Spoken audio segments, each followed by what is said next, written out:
Hello and good afternoon, everybody. This is Tiffany Roman, your host of Small Biz Highlight, with another episode. This is episode number, what number am I on? 29. What?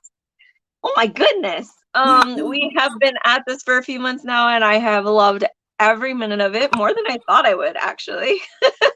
I've been having a blast learning about all these new businesses. New to me businesses. And getting to know these wonderful people that I never met before through this web show. So it's been a great opportunity. I'm so grateful for it. I am happy to announce that we officially have more than 1,000 followers on the Facebook business page, which is awesome. My birthday is October 28th, so that's what I was hoping for. To have that as my birthday present. So yay. Just one quick announcement. I am going to be hosting a virtual vendor show, switching the game up a little bit with a different kind of platform and a different kind of setup. So if you are looking for a way to take advantage of the busiest weekend of shopping in the year, in my opinion, small Black Friday through Cyber Monday, please get in touch with me. I would love to give you more information about how I'm switching it up, making it a little bit more effective, I think, in my opinion, and see if you agree and want to be in on it. Thank you for everybody who's joining us live. We love having you here. If you are here, please share, like, hit us with a love, a little heart, what have you. Please comment below. Your comment may end up on the video. You never know. So feel free to let us know you're here, and your insights on the business as we go along and whatnot. So today, like I said, episode 29, we have Mrs. Jill Dryzal. Did I say your last name right? You did. Absolutely. Yeah. All right. Jill Dryzal here. I am so excited to get to talk with her. She is from a business called Baby Jack's Rescue. I know I have a lot of animal lover friends out there. So please, if you have any more, send away, because this is one that they definitely want to be in on. So Jill, I always start my interviews with just one simple question. Who are you? Where are you from? Family? What do you like to do? Just anything you would like the world to know to give them a better idea of who you are. I am a wild and woolly character who enjoys life, loves to be outside. I'm a great outdoors person. Just anything I can do outside, I love to do. Very passionate about the things that I'm interested in. Obviously, of course, animal welfare, our United States veterans. Anything that pertains to those two topics really have 100% of my heart, and sometimes 105 or 110% of my heart.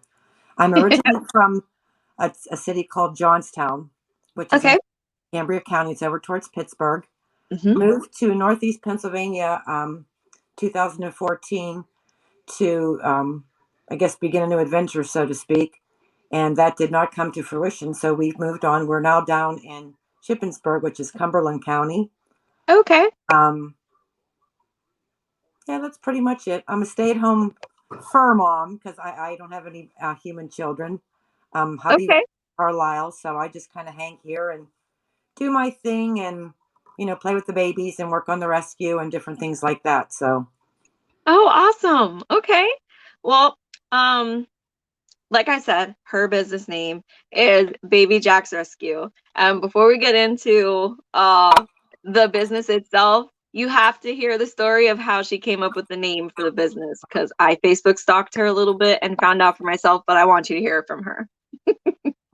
You didn't tell me I need a Kleenex for today. Oh, I'm sorry. Okay. Baby Jack's Rescue and its name came to be from losing a 7-month-old Siamese kitten to feline infectious peritonitis. Baby Jack and his sister Domino were adopted from a friend December of 2017.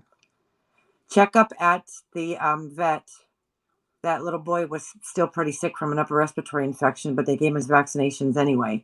And what that did was that chemical stress activated his coronavirus, which of course is the one thing that we can share between felines and humans. And in 4 months, he was gone. We lost him in April of 2018. So, as a way for me to mend and a way for me to honor his life, his very short life, and his sister, we named it after him. So, Baby Jack's Rescue came to be because of um, I wanted to ensure that nobody else ever went through what I did. Tiffany, it's been almost 3 years, and I could still, as you can tell, I could just lose my composure every day. It just feels like yesterday. It's one thing when you have a fur baby and that baby's Hmm. with you for a very long time. You know, they've lived out their life. It's been a very happy, healthy, productive life. But for a senseless death at 7 months was just, yeah, unforgivable. But it is what it is. I've used it to make me stronger, to be even more passionate about this task that I'm, embarking on, and just fight for every human life, every furry life, I should say, that I can. I can't save them all, but I'll save as many as I can till my very last breath. Well, I am sorry. I did not mean to get you That's emotional, okay. but I love the story behind it, simply because, like you said, it's made you stronger and given you this like mission in life, which then resulted in Baby Jack's rescue. How long have you guys been around? Baby Jack's rescue began June 5th of 2018 Oh, wow, okay. with a mission statement of one by one until there are none. Oh, wow. And yeah, your Facebook page said that you weren't just about rescuing, but you also do fostering and other things for the cats. We do. Pretty much anything you could possibly think of pertaining to felines. We will um, join forces with other rescues, residents in certain communities, any community actually, on the TNR program, which I can get into in a minute. But yeah, we do. We will, um, like our inbox, text messages, phone calls, whatever people need to do to get a hold of us for they found kittens or a cat in their backyard. Somebody's abandoned one, of course, and you see this all the time at somebody's farm, especially rural areas. They're infamous for dropping babies off at rural areas. People don't want to take the time to and the effort to get their baby spayed or neutered, which tends to mean more outside. Again, that's where these community colonies come from. So we rescue, we will foster. Babies are assessed medically and physically and socially. We follow a regimen that was created with me through Cornell University. Um, Social development, um, growth, just everything. Babies are, whether they like it or not, made to be hugged and kissed every day until they're lovable and cuddly and snuggly. And then we find the perfect home for them by a very stringent adoption process that we utilize. We will educate our communities with public speaking, like seminars, even webinars, to help them ensure that their baby has a long, healthy, and happy life. So anything pertaining to those babies, we're here. And if it's something that we don't know, we will take the time to find that answer for them and get back to them with that answer. Oh, that's amazing. I love that. Because I feel like everybody, I may be one of them. I that take for granted that cats are typically very easy, in the sense that they, like, they bathe themselves, they kind of take care of themselves for the most part, that simple classes to kind of help people get aware of certain things they may not have known before is like just tremendous help, because I know there's got to be more to them than just that. There's a lot more. There's a lot more, but it's not something you can learn overnight. It takes time. And I still myself, I'm learning something new each and every day. I take the time to share that with the team. Anytime any of them learn something, they're good about, sharing it with us as well, so that we're all collectively learning. Because you never know, there's always going to be a situation that we're going to encounter where it might be our first time and we don't know how to handle it. So we do. Oh, We need to educate ourselves about the different types of diseases that are out there, the different types of parasites that a baby can ingest, or their body can be absorbed in some way, shape, or form. So between regimen and disease, and just like in general, the right kind of toys, the right kind of food, the right kind of behavior, the right kind of environment. And each baby's different because their personalities develop differently. So that's yes. That's pertaining to the life that they've had prior to them coming into our care, or that foster mom in her home. Each baby's going to develop differently. Now, fostering, how does that work? How does somebody apply? I assume there's like an interview process and all the bells and whistles. There is we have a like a paper application, and it's pretty close to the adoption application that they fill out. And I'm going to give away all my secrets here, but that's why we're here to do this. I do Absolutely. I do a criminal background check. I do a Megan's Law check. I do a child abuse registry check. We troll their social media. I will do a blind engine search with their name. We do safety inspections of their homes. We do vet references where, if they currently have personal babies, I will call that vet and say, is so and so's babies current with their vaccinations? Are these Oh, babies wow. spayed and neutered? And even then, some of my team, they even like to do a personal telephone interview before they'll allow that baby to go to their house, because not only are we physically invested, but we're 100% emotionally invested. I mean, I have babies on my Northeast team that I've never met. I've never got to hug or kiss. And see, the day they get adopted, I'm blubbering like a baby because I just love that baby, even though I've never hugged him or kissed him or, yep, this was my passion. It took me forever to find it at my ripe old age of 53. But every baby that leaves our care has my heart, hook, line, and sinker. Well, one, you are not old. Two, it's never too late to find your passion. That's why,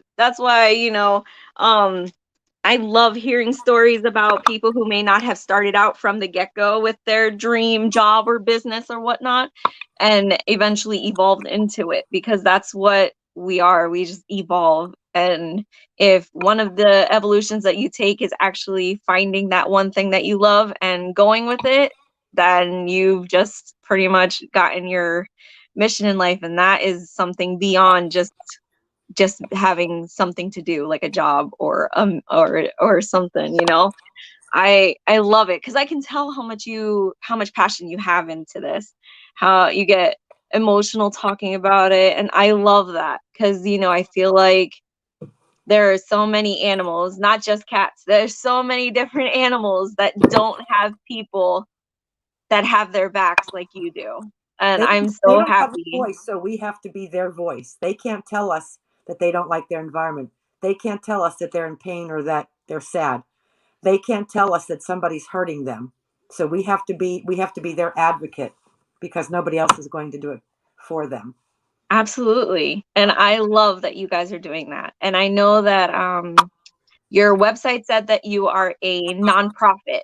I kind of know what that means, but not necessarily. So how do you guys stay open as a nonprofit? Do you Well, just make, do you, are you dependent on like donations and stuff like that? yeah, and I tap into my own personal piggy bank sometimes, but you have to do what you got to do. A nonprofit means that I have an EIN, an employer identification number. And actually, it was a friend of mine. She's actually the rescue's attorney. Her employer donated my 501(c)(3). Oh, wow. So yeah, we met through the Lions Club when I lived in Northeast Pennsylvania. She took the time to do the research because, of course, this kind of was new to them. They've never done this before. They've never represented a nonprofit animal rescue. It's some forms that are submitted to the state and federal level, and then you kind of wait your turn to be approved, and it comes back. And then it kind of opens up some doors for you where I can, of course, the things that we purchase for the babies are sales tax exempt at this point. That does help a little bit because we need all the extra monies we can get for our medical fund, which this year we got hit really, really hard. A lot of deaths this year, some amputations, some enucleations, which means babies have lost their eyes due to terrible infections from burdock pollen, Wow. which is that little purple sticky balls that get Mm. stuck with the shoelaces and things. Yeah. And we just, anytime you can find someplace, and a lot of us just take the time to research it, but grant monies for communities to help with those community colonies and getting them TNR'd. Um, grant monies for us personally to cover medical, because with the coronavirus we've had to cancel some things. I have a motorcycle run each year. We were going to start a golf tournament, which of course has been moved to next year, and we do trivia night. Oh, So wow. Okay. my thing was not trying to be just doing nothing but begging people for money, because after a while it's frustrating. It's and I get that.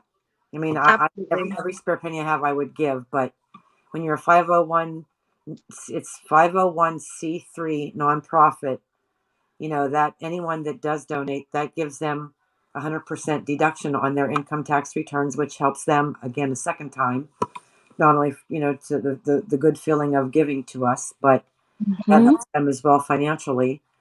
We're able to, like, pet specific pet brands will donate to us.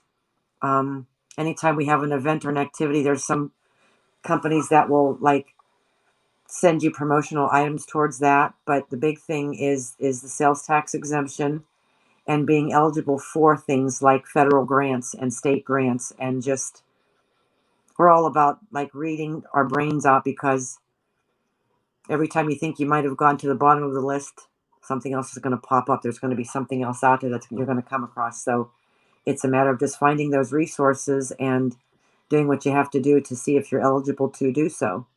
So our Oh, big wow. big thing in working on that, and that in turn makes you, like, then you can become like a Facebook charity. You can become an Amazon Smile charity, and just different things that you need to keep going, because most of it's monetary. It's not, doesn't cost anything to go out and rescue a litter of abandoned kittens, or pick up a mama and kittens and get mama spayed, and then babies go through that stringent process that I've shared with you of finding them Yeah. a safe, clean, warm home, because there's some not so nice people out there that will not give them a good home. But that's not a good thing. So we grant monies. Okay. Now, Um, you did mention you had to cancel a few events because of COVID. How else has COVID affected your business? Did you have to shut down completely because or were you considered essential? yep, animal welfare is considered essential, but that didn't apply when it came to the low cost spay and neuter clinics. Ah. With those shutting down, Tiffany, this year would have been, each year it just seems like we're nipping this whole process in the bud, like 5 or 6 or 7%. But with Mhm. the clinic shutting down, all of the males and females that we would have gotten spayed and neutered this past spring, we couldn't. So then all of those moms and dads had another litter of babies, which just then set us back from all of the progress that we made over the last couple of years doing this. TNR's not a very new concept. Mhm. It's new in terms of the amount of people that know about it. TNR means trap, neuter, return, and it's taking those feral colonies, which they're trying to get away from using that word, and calling them community colonies now. Having all of those babies spayed and neutered so they can't reproduce anymore. Allowing those babies to live out their natural lives in their natural environment and habitat, but there's no more babies, no more kittens, no more pregnant moms suffering, no more, little ones running out in front of cars, no more little ones getting those eye infections from the burdock pollen and not surviving. So all of that is the goal. To each year, it's going to, it's going to be a little bit, but each year there will be a decrease in the amount of feral colonies or community colonies, if you may, that will keep us in business, so to speak. Oh, So wow. my personal goal for Baby Jack's rescue is to one day not be needed, Tiffany. That's my goal, is to one day Baby Jack's not be needed. Now, probably wouldn't be in my lifetime, but I'm sure going to fight like heck to see how far I can get it to that point. So, It's gonna, I can definitely see that. I can definitely see how you're saying it might not be in your lifetime, but I know you're doing tremendous work that it has to be making a huge dent in to help that become a reality, because You just do so much for the cat world, the, feline world, and to help them get their voice out there, educating people so that they know how to better take care of their cats and whatever else they need. All of that is just so, it's stuff that, it's one of those things where we needed it, but we didn't know we needed it. And now you've brought that to our attention and have made us better for it. Does that make sense? Pretty much, yeah, it does. A lot of communities, they really don't want those community colonies there. But in the same token, if you remove those colonies, then you're looking at bringing back moles and mice and rats, which the snakes are drawn to the mice and the rats. So some people may say, well, they're going potty in my flower bed, or they're going potty on my lawn furniture. Well, there's ways to deter those animals from doing so. But the thing is to educate those folks on how to do that. But Mm-hmm. keeping those feral colonies in place, it actually does help the community. And a lot of people, they don't see that. They just think, oh, dirty, smelly animals, they got to go. Well, that's not, you just can't do that. And that's very stressful on them. And it's not their fault that they've had to become a community colony. It's society's fault for not getting their babies spayed and neutered. And they do end up outside for whatever circumstance. And then those colonies continue to grow. So as we're getting in there and finding the funds and finding the resources to do the TNR program, the colonies, like I said, our goal is not to move them or do anything with them. Just have them spayed or neutered, get them their vaccinations, make sure they're okay and that they're not suffering. Because if they are, then we have to make that decision. The, Absolutely. the decision that we don't like to make, but it has to be done because it's what's the best for them, not best for us, but best for them. And people just going to have to once they're educated a little bit better, it's going to help. I mean, you're always going to find Mhm. those certain few that will they don't want them there no matter what. They don't care about the moles or the mice or the rats or the snakes. But most people, they once they're educated, then they feel better about things and it makes sense to them. And that's when they actually will sponsor a spay or neuter or donate food or litter. I think it's the fear of the unknown. It's just not being educated to know what it is that this community needs to Oh, absolutely. fight this battle, this never ending battle. Well, if you are an animal lover, which I know that a lot of my friends are, maybe you are not in the market for adopting a pet right now, but maybe you'd be willing to be a foster for a cat. Give them that opportunity to, be taken care of and whatnot until they can find their forever home. Definitely get in touch with Jill Dryzal at Baby Jack's Rescue if you are looking for ways that you can help her out. I do have a link for an Amazon wish list that she has that I'm going to post in the comments. If you'd like to help her out purchasing some food, whatever items they have on their wish list to kind of help their mission go forward and just grow to the point where she is not needed anymore, definitely click the link and see what you can do to help out. Jill is doing something amazing for the feline community. And, if you can take the time to allow yourself to be educated and whatnot, let her have that opportunity to show you more about what cats are all about other than just, taking care of themselves and just being an easy pet for the most part, which I honestly admit that's what I think of when I think of cats. But um I really thank you for what you're doing. What you're doing is amazing. I love that you have so much love for this business of yours, so much passion towards it that, it brings you to tears to talk about it. Not you don't get to see very many people with that much passion about what they do. And I feel like that's just helping you live your best life right now through what you're doing for these felines of yours, for these babies, as you call them, right? Your babies before they go and have their forever home. So Not thank just you. changing, not just, oh, I'm sorry, I mean to interrupt you. You're very No, welcome. it's okay. Not just a matter of changing or finding what my passion is. Um, I can't, the number, the friendships that I've made is immeasurable. The networking, it's just completely well-rounded my whole life. Everything about me, my physical health, my mental health, my just everything, just everything. The friendships, networking. there's just so many things out there. So as I'm continuing my life and my life pattern, I just keep learning more and more. I'm like an educational sponge, like little Johnny Five on Short Circuit. More input, more input. Oh, I love that movie. As do I. Yep. Need more It, input. Need more input. I love that movie, Johnny Five. Yes. Johnny Five. Oh my That's goodness. that's showing my age as well, but it is what it If is. you are not old enough to know who Johnny Five is, you need to stop watching my web show. I'm just kidding. I'm just kidding. I'm just kidding.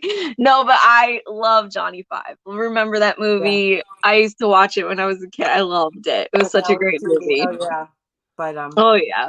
there are numerous tasks that don't require fostering with baby jacks, Tiffany. Oh, If fostering scares them, or maybe they're renting and they're not permitted to do it, there's several other things that folks can help us with. There's, you can just do transporting.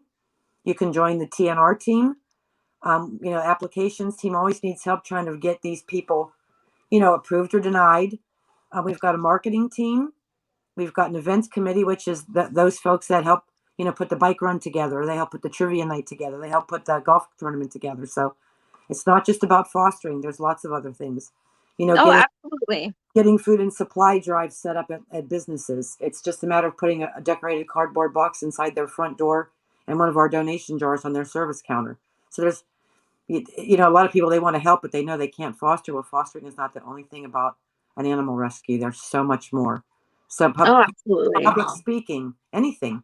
I just did an article for the Scranton Times. So there's lots of things that you can do, but every little bit put together collectively makes a big difference. Everything is important in its own right, and together putting it all, that's what makes us as successful as we are. We're now the largest feline rescue in Northeast and Central PA. I don't know if you can see, I've got a team of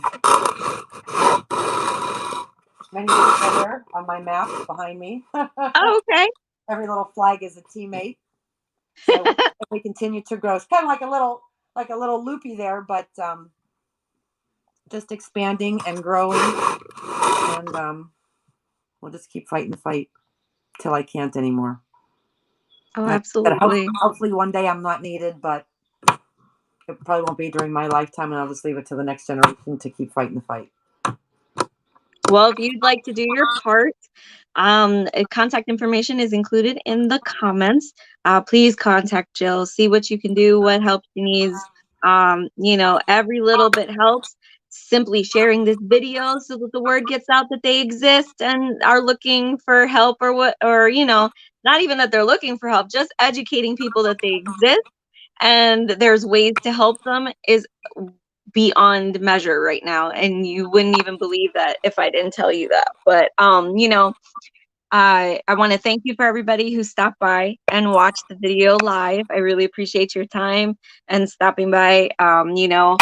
If you are watching in replay, please hashtag replay in the comments. Would love to see who stopped by afterwards to watch the video. Let me know what you think.